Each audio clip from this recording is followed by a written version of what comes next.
আকস্মিক বন্যায় চট্টগ্রামের ৫ জেলায় বিপর্যস্ত জনজীবন, বিশুদ্ধ পানি ও খাবার সংকটে দুর্গতরা।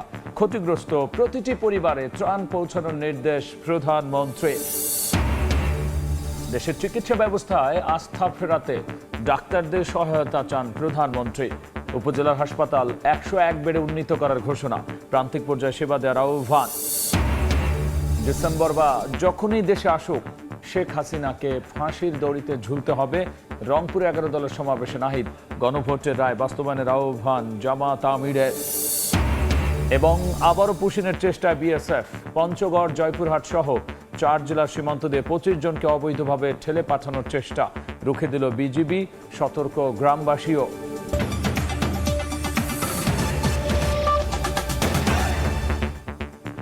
জনপদের সময় সঙ্গে আছি আমি গোলাম রাব্বি। আকস্মিক বন্যায় দিশেহারা কক্সবাজারের লাখো মানুষ, তলিয়ে গেছে বসতবাড়ি, দোকানপাট, ফসলি জমি। চরম দুর্ভোগে পড়েছেন পানিবন্দী মানুষ। তবে ভারী বর্ষণ, পাহাড়ি ঢল কিছুটা কমায় কোথাও কোথাও নামতে শুরু করেছে পানি। দুর্গতদের অভিযোগ, কিছু এলাকায় এখনো পৌঁছায়নি খাদ্য সহায়তা। ওমর ফারুক, মোহাইমিনুর রহমানের ছবিতে বুলবুল রেজা রিপোর্ট। যেদিকে চোখ যায় শুধু পানি আর পানি। ভারী বর্ষণ আর পাহাড়ি ঢলে কক্সবাজারের চকরিয়া উপজেলার অধিকাংশ এলাকার জনজীবন বিপর্যস্ত। উপজেলার লক্ষারচর ইউনিয়নের চিত্র এটি। বাড়িঘরের পাশাপাশি ডুবে গেছে স্কুল, কলেজ, ইউনিয়ন পরিষদ। এ দৃশ্য শুধু লক্ষারচরের নয়, উপজেলার সুরাজপুর, মানিকপুর, কৈয়ারবিল, বড়ইতলী, হারবাং, ফাঁসিয়াখালী, ডুলাহাজারা ও খুঁটাখালী ইউনিয়নের বিস্তীর্ণ এলাকা পানিতে তলিয়ে গেছে। পানিবন্দী জেলার ৪০টি ইউনিয়নের প্রায় ৫ লাখ বাসিন্দা। ৩ দিন ধরে পানির নিচে অবস্থান করতেছে। বৃষ্টির কারণে এখানে নিম্নে অঞ্চলে যেগুলো বাড়িঘর আছে সব ডুবে গেছে। যারা আপনার খেটে খাওয়া মানুষ, তাদের দুর্ভোগ পোহাতে হচ্ছে। হালকা পানি কমতেছে, কিন্তু বৃষ্টি তো প্রচুর হচ্ছে। আমরা ঘরের নিচের তলায় ডুবে গেছি, উপরের মধ্যে আছি, উপরের তলায় আছি আর কি। তবে গত কয়েকদিনের তুলনায় বৃষ্টি কিছুটা কমায় কোথাও কোথাও নামতে শুরু করেছে পানি। এখনো বেশিরভাগ এলাকার মানুষ পানিবন্দী। আজ পর্যন্ত এখনো কেউ আসে নাই। তবে এলাকাবাসী কিছু কিছু যারা বিত্তশালী, তারা কিছু কিছু ভাত বা অন্যান্য কিছু রান্না করে এলাকাবাসী থেকে দিচ্ছে। লক্ষারচর ইউনিয়নের বন্যা দুর্গতদের দাবি, প্রায় ১ সপ্তাহ পানিবন্দী হয়ে থাকলেও এখনো পৌঁছায়নি খাদ্য সহায়তা। বিশুদ্ধ পানি ও খাদ্য সংকটে ভুগছেন তারা। শুকনো খাবার দরকার মানুষের জন্য, বিশুদ্ধ পানি দরকার, এবং আপনার বন্যার কারণে যে রোগ ব্যাধিগুলো হয় এগুলোর প্রকোপ দেখা যাচ্ছে। রান্না বান্না করতে পারতেছে না মানুষ, এখন খুব কঠিন জীবনযাপন করতেছে।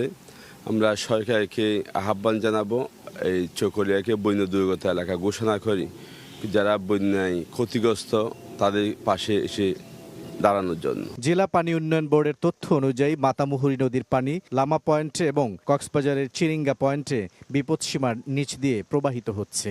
কক্সবাজার জেলায় মোট ৬৪০টি আশ্রয়কেন্দ্র আছে, আমরা সবগুলো খুলে দিয়েছি। গতকালকে পর্যন্ত ২০টি বা ২৫টি আশ্রয়কেন্দ্রে মানুষ আশ্রয় নিয়েছে। সরকারের পক্ষ থেকে কক্সবাজার জেলায় আমরা এ পর্যন্ত ৪৫০ মেট্রিক টন চাল এবং ৩০ লক্ষ টাকা পেয়েছি। আবহাওয়া অফিসের তথ্য বলছে, শুক্রবার রাত পর্যন্ত গত ৬ দিনে কক্সবাজার জেলায় ৭০০ মিলিমিটারের বেশি বৃষ্টিপাত রেকর্ড করা হয়েছে। তবে বৃষ্টিপাত কমতে শুরু করেছে। এই অবস্থা চলতে থাকলে বন্যা পরিস্থিতির উন্নতি হওয়ার সম্ভাবনা রয়েছে। বুলবুল রেজা, সময় সংবাদ, চকরিয়া, কক্সবাজার। বন্যা চট্টগ্রাম ও পার্বত্য অঞ্চলে দেখা দিয়েছে বিশুদ্ধ পানি ও খাবার সংকট। ক্ষতিগ্রস্ত প্রতিটি পরিবারে ত্রাণ সামগ্রী পৌঁছানোর নির্দেশ দিয়েছেন প্রধানমন্ত্রী তারেক রহমান। পরিস্থিতি মোকাবেলায় সমন্বিত পরিকল্পনা নেওয়া হয়েছে বলে জানিয়েছেন উপদেষ্টা মাহদি আমিন। এদিকে বন্যা পূর্বাভাস কেন্দ্র জানিয়েছে, আগামী ২৪ ঘন্টায় চট্টগ্রাম ও সিলেট অঞ্চলে বন্যা পরিস্থিতির উন্নতি হবে। খরস্রোতে ভেসে গেছে লোকালয়, আতঙ্কে নির্ঘুম রাত কাটছে বানভাসীদের। পানিতে টইটুম্বুর 3 পার্বত্য জেলা রাঙামাটি, খাগড়াছড়ি ও বান্দরবান। এখনও বেশ কয়েকটি এলাকার ঘরবাড়ি পানিতে তলিয়ে, এমনকি পাহাড়ি ঢলে মহাসড়কের বিভিন্ন অংশ নিমজ্জিত থাকায় বান্দরবানের সঙ্গে সারা দেশের সড়ক যোগাযোগ বিচ্ছিন্ন রয়েছে। এছাড়া পাহাড় ধসের কারণে রুমা, থানচি, আলীকদম, লামা ও নাইক্ষ্যংছড়ি সহ অধিকাংশ উপজেলার সঙ্গে সড়ক যোগাযোগ ব্যাহত হচ্ছে। বিদ্যুৎ সরবরাহ ও মোবাইল নেটওয়ার্ক সেবা বিঘ্নিত হওয়ায় জনদুর্ভোগ আরও বেড়েছে। বিভিন্ন আশ্রয় কেন্দ্রে প্রশাসনের পাশাপাশি রাজনৈতিক নেতারাও খাবার সরবরাহ করছেন।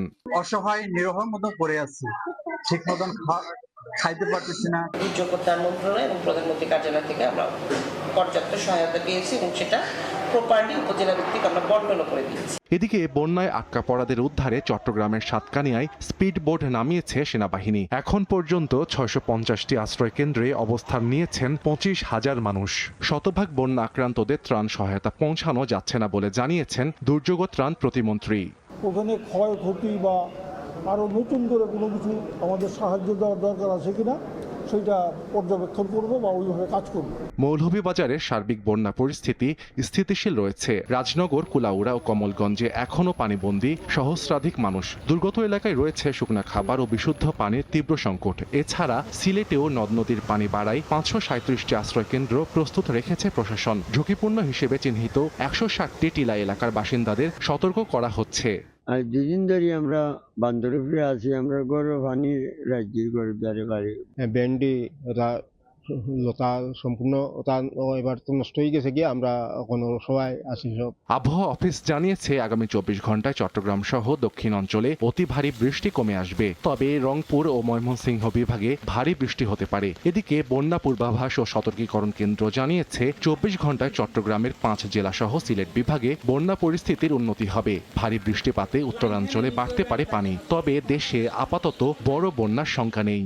আগামী 24 ঘন্টা পর্যন্ত দেশের দক্ষিণ পূর্বাঞ্চলীয় পার্বত্য অববাহিকার বান্দরবান, কক্সবাজার, চট্টগ্রাম জেলার নদীগুলোর পানি সমতল কিছুটা ধীর গতিতে হ্রাস পেতে পারে এবং এর ফলে বন্যা পরিস্থিতি ধীর গতিতে উন্নতি হতে পারে। এদিকে বন্যায় ক্ষতিগ্রস্ত প্রতিটি পরিবারে ত্রাণ সামগ্রী পৌঁছানোর নির্দেশ দিয়েছেন প্রধানমন্ত্রী তারেক রহমান। তেজগাঁওয়ে প্রধানমন্ত্রীর কার্যালয়ে উপদেষ্টা মাহাদি আমিন জানান, বন্যা পরিস্থিতি মোকাবিলায় সমন্বিত পরিকল্পনা নেওয়া হয়েছে। মাননীয় প্রধানমন্ত্রী ইতিমধ্যে অর্থনৈতিক অনুদান নিশ্চিত করেছেন। আপনারা নিশ্চয়ই অবগত রয়েছেন, প্রায় 2 কোটি টাকার উপরে খুব দ্রুত গতিতে সাধারণ মানুষের কাছে পৌঁছে দিয়েছেন। বিভিন্ন ধরনের ত্রাণ সামগ্রী প্রতিটি পরিবারের কাছে পৌঁছে দেওয়ার উদ্যোগ গ্রহণ করেছেন। যাদের ঘর বাড়ি বিলীন হয়ে গিয়েছে তাদের প্রায় প্রতিটি পরিবারের কাছে চাল পৌঁছে দেওয়ার জন্য যে অবিরত প্রচেষ্টা সেটা অব্যাহত রয়েছে। প্রধানমন্ত্রীর উপদেষ্টা জানান, দুর্গত এলাকায় সেনাবাহিনী, বিজিবি ও কোস্টগার্ড কাজ করছে। পাঠানো হয়েছে মেডিকেল টিম। সরকারের এই সমন্বিত উদ্যোগের মাধ্যমে আমরা চাই যারা ক্ষতিগ্রস্ত হয়েছেন তারা যেন একটু স্বস্তির নিঃশ্বাস ফেলতে পারেন। সাহাল আব্দুল্লাহ, আলভি, সময় সংবাদ।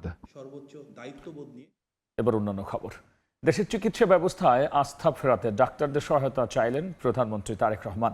ঢাকা মেডিকেল কলেজের প্রতিষ্ঠা বার্ষিকীর অনুষ্ঠানে যোগ দিয়ে তিনি বলেছেন, প্রান্তিক পর্যায়ে চিকিৎসা সেবা নিশ্চিত করতে উপজেলা হাসপাতালগুলো 101 বেডে উন্নীত করা হবে। শিশুদের জন্য বন্ধ থাকা হাসপাতালগুলো দ্রুত চালুর ঘোষণা দিয়েছেন সরকার প্রধান। চিকিৎসক তৈরির বিদ্যাপীঠ, একই সঙ্গে ভাষা আন্দোলন, মুক্তিযুদ্ধ থেকে শুরু করে দেশের প্রতিটি প্রগতিশীল ও গণতান্ত্রিক আন্দোলনের ইতিহাসেও অনন্য অবদান রয়েছে ঢাকা মেডিকেল কলেজে। শনিবার সকালে ঐতিহ্যবাহী শিক্ষা প্রতিষ্ঠানটির 81তম প্রতিষ্ঠাবার্ষিক উপলক্ষে আয়োজিত অনুষ্ঠানে যোগ দেন প্রধানমন্ত্রী তারেক রহমান। সঙ্গে ছিলেন সহধর্মিণী ও ঢাকা মেডিকেল কলেজের সাবেক শিক্ষার্থী ডাক্তার জুবাইদা রহমান। আমার প্রতিদিনের বাস্তব অভিজ্ঞতা। অনুষ্ঠানের শুরুতে স্বাস্থ্য ব্যবস্থার আধুনিকায়নে উন্মুক্ত আলোচনায় অংশ নেন সরকার প্রধান। বিশেষ অতিথির বক্তব্যে ঢাকা মেডিকেল কলেজ নিয়ে স্মৃতিচারণ ও প্রতিষ্ঠানটির সাফল্য কামনা করেন ডাক্তার জুবাইদা রহমান। একটি আশ্বস্ত করার বাক্য একটি ওষুধের মতো কাজ করে। চিকিৎসা বিজ্ঞানের ভিত্তি জ্ঞান হলেও চিকিৎসা পেশার প্রকৃত ভিত্তি মানবিকতা। আগামী 20 বা 25 বছর পরে আমরা ঢাকা মেডিকেল কলেজকে দক্ষিণ এশিয়ার অন্যতম শ্রেষ্ঠ চিকিৎসা শিক্ষা, গবেষণা ও উদ্ভাবনের কেন্দ্র হিসেবে দেখতে চাই। বক্তব্যে প্রধানমন্ত্রী বলেন, এবারের বাজেটে স্বাস্থ্য খাতকে বিশেষ গুরুত্ব দেওয়া হয়েছে। স্বাস্থ্য খাত নিয়ে সরকারের বিভিন্ন পদক্ষেপ তুলে ধরেন তিনি। Prevention is better then cure, এটা আমরা প্রত্যেকে জানি। এটার জন্য আপনারা যারা ডাক্তার আছেন তারা আপনারা অবশ্যই ভালো করে জানেন। সরকার এই নীতিতে সবার কাছে আমরা স্বাস্থ্য এবং চিকিৎসা সেবা, এই নীতির ভিত্তিতে আমরা জনগণের দোরগোড়ায় পৌঁছে দিতে চাই। শিশু হাসপাতাল চালুর কথা জানিয়ে সারা দেশে 1 লাখ স্বাস্থ্যকর্মী নিয়োগের কথা জানান সরকার প্রধান। রোগীদের চিকিৎসা সেবা নিশ্চিত করতে আমরা আরও 5,000 MBBS চিকিৎসক নিয়োগের কার্যক্রম আমরা শুরু করেছি। সরকারি পর্যায়ে আরও 25,000 মিডওয়াইফ নিয়োগের পরিকল্পনা নিয়েছি। প্রায় 1 লক্ষ হেলথ কেয়ার অ্যাপয়েন্ট হবে। এই হেলথ কেয়ারের যেটা শতকরা 80% আমরা চাইছি নারীদেরকে অ্যাপয়েন্ট করতে। এই মুহূর্তে উপজেলা পর্যায়ে যে 51 বেডের যে হসপিটাল, বিএনপি সরকার এই 51 থেকে বাড়িয়ে এটাকে 101 বেডে নিয়ে যেতে চায়। দেশের স্বাস্থ্য ব্যবস্থায় জনগণের আস্থা ফিরিয়ে আনতে চিকিৎসকদের প্রতি আহ্বান জানান প্রধানমন্ত্রী। প্রতি বছর বাংলাদেশ থেকে ±5 বিলিয়ন ডলার চলে যাচ্ছে বিদেশে চিকিৎসার জন্য। আমাদের দেশের বহু মানুষ, লক্ষ লক্ষ মানুষ বিদেশে যাচ্ছেন চিকিৎসা করাতে। তার ফলে আমাদের মূল্যবান বৈদেশিক মুদ্রাও সেই সাথে চলে যাচ্ছে। স্বাভাবিক এটা। যারা বর্তমানে চিকিৎসক আছেন, যারা উঠবি চিকিৎসক, আপনাদের সকলের কাছে আমার একটি প্রত্যাশা যে আসুন না, আমরা কেন পারবো না এই পরিস্থিতিটির পরিবর্তন করতে। এর আগে ঢাকা মেডিকেল কলেজ পরিদর্শন এবং 2টি ছাত্রী হোস্টেলের নির্মাণ কাজের ভিত্তিপ্রস্তর স্থাপন করেন প্রধানমন্ত্রী। কলেজ প্রাঙ্গণে 2টি গাছের চারাও রোপণ করেন তিনি। ইমরুল হাসান, সময় সংবাদ, ঢাকা। ডিসেম্বর বা যখনই দেশে আসুক শেখ হাসিনাকে ফাঁসির দড়িতে ঝুলতে হবে বলে হুঁশিয়ারি দিয়েছেন এনসিপির আহ্বায়ক নাহিদ ইসলাম। আর জামাত আমিরের অভিযোগ, নির্বাচনের আগে গণভোটের কথা বললেও তা বাস্তবায়ন করছে না সরকার। রংপুরে 11 দলীয় ঐক্যের বিভাগীয় সমাবেশে এসব কথা বলেছেন জোটের শীর্ষ নেতারা। শনিবার দুপুর থেকে রংপুর জেলা স্কুল মাঠে বিভাগের বিভিন্ন জেলা উপজেলা থেকে আসতে শুরু করেন 11 দলীয় ঐক্যের নেতাকর্মীরা। বৃষ্টি উপেক্ষা করেই জোটের শীর্ষ নেতাদের বক্তব্য শুনতে মাঠে অবস্থান নেন তারা। সমাবেশে এনসিপির আহ্বায়ক নাহিদ ইসলাম বলেন, ডিসেম্বরে বা যখনই দেশে আসুক শেখ হাসিনাকে ফাঁসির দড়িতে ঝুলতে হবে। এছাড়া প্রধানমন্ত্রীর চীন সফরে তিস্তা ও রোহিঙ্গা সংকটের দৃশ্যমান সমাধান মেলেনি বলেও মন্তব্য করেন তিনি। ডিসেম্বরে কে একজন দেশে আসার পরিকল্পনা করছে, আমরা ফাঁসির দড়ি রেডি করে অপেক্ষা করছি। আপনি ডিসেম্বরে আসুন, আর যখনই আসুন ফাঁসির দড়িতে তাকে ঝুলতেই হবে।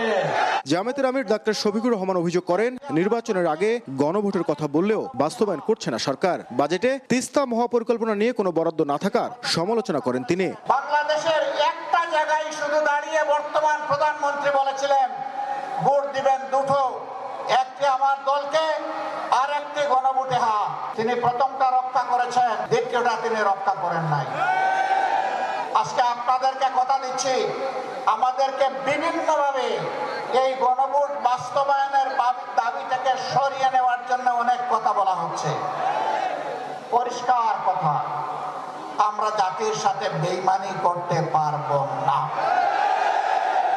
এদিকে চাঁদপুরে পথযাত্রা শেষে জেলা শহরের বায়তুল আমিন চত্বরে সংক্ষিপ্ত সমাবেশ করে এনসিপি। এতে অংশ নিয়ে দক্ষিণাঞ্চলের মুখ্য সংগঠক হাসনাত আব্দুল্লাহ বলেন, সরকার জন আকাঙ্ক্ষা পূরণ করতে পারেনি।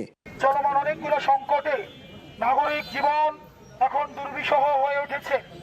তার মধ্যে কর্মসংস্থানের অভাব, দ্রব্যমূল্যের ঊর্ধ্বগতি, লোডশেডিং এর প্রবলেম, কর্মসংস্থানের অভাব, একই সাথে সাথে আপনারা জানেন গণভোটের যে দাবি থেকে সরকারের সরে আসা, সেটি আপনাদেরকে আহত করেছে। সীমান্ত হত্যা পুশিন বন্ধে কার্যকর ব্যবস্থা নিতে সরকারের কাছে দাবি জানান হাসনাত আব্দুল্লাহ। নাজমুল ইসলাম নিশাত, সময় সংবাদ। আবারও পুশিনের চেষ্টায় বিএসএফ 4 জেলার সীমান্ত দিয়ে 25 জনকে ঠেলে পাঠানোর চেষ্টা চালিয়েছে ভারতীয় সীমান্তরক্ষী বাহিনী। সকালে পঞ্চগড়ের তেঁতুলিয়ার মাঝিপাড়া সীমান্ত দিয়ে নারী ও শিশু সহ 13 জনকে বাংলাদেশে ঠেলে পাঠানোর চেষ্টা করা হয়। তবে বিজিবির তাৎক্ষণিক বাধার মুখে তাদের আবার ভারতের ভেতরে ফিরিয়ে নেয় বিএসএফ। জয়পুরহাট সদরের ভুটিয়াপাড়া সীমান্ত দিয়ে ভারত থেকে 5 জনকে বাংলাদেশে পুশিনের চেষ্টা করে বিএসএফ। আর দিনাজপুর সদরের দাইনুর সীমান্ত দিয়ে পুশিন করার সময় এক নারী সহ 4 জনকে শূন্যরেখায় ফেরত পাঠিয়েছে বিজিবি। এছাড়াও লালমনিরহাটের 5 গ্রাম সীমান্তেও 3 নারীকে বাংলাদেশে পুশিনের চেষ্টা করেছে বিএসএফ। 52 দিন বন্ধ থাকার পর আবারও উৎপাদনে ফিরেছে দিনাজপুরের পার্বতীপুর মধ্যপাড়া পাথর খনি। বিস্ফোরণের সংকটে গত 19 মে থেকে পাথর উত্তোলন বন্ধ ছিল। Madhyapara granite mining company limited কর্তৃপক্ষ জানিয়েছে, বিভিন্ন জটিলতায় সেই প্রক্রিয়া বিলম্বিত হয়। তবে চলতি সপ্তাহের শেষ দিকে প্রয়োজনে বিস্ফোরক খনিতে পৌঁছায়। পরে আজ সকাল থেকে উৎপাদন কার্যক্রম শুরু করে খনির উৎপাদন ঠিকাদার প্রতিষ্ঠান। প্রতিদিন গড়ে প্রায় 5,500 মেট্রিক টন পাথর উৎপাদন হয় এখানে। উৎপাদন বন্ধ থাকলেও এই সময় পাথর বিক্রি অব্যাহত ছিল। এই ছিল আমার কাছে থাকা জনপদের